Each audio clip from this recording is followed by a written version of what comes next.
Body पे कइल बा ऐसन कढ़ाई, कपड़ा के भीतर से देता दिखाई। बॉडी पे कइल बा ऐसन कढ़ाई, कपड़ा के भीतर से देता दिखाई। कहवा से किने लू लगता कि तुम घर ही से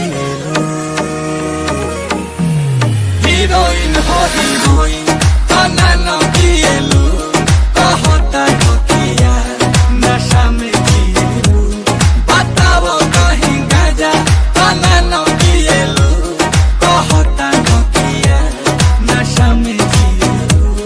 हीरोइन हो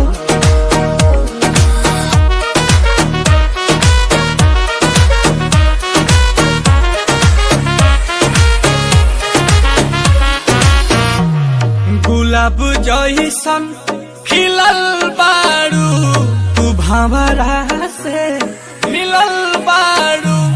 करत दिल के कतल बारू, के कर मेहनत के फल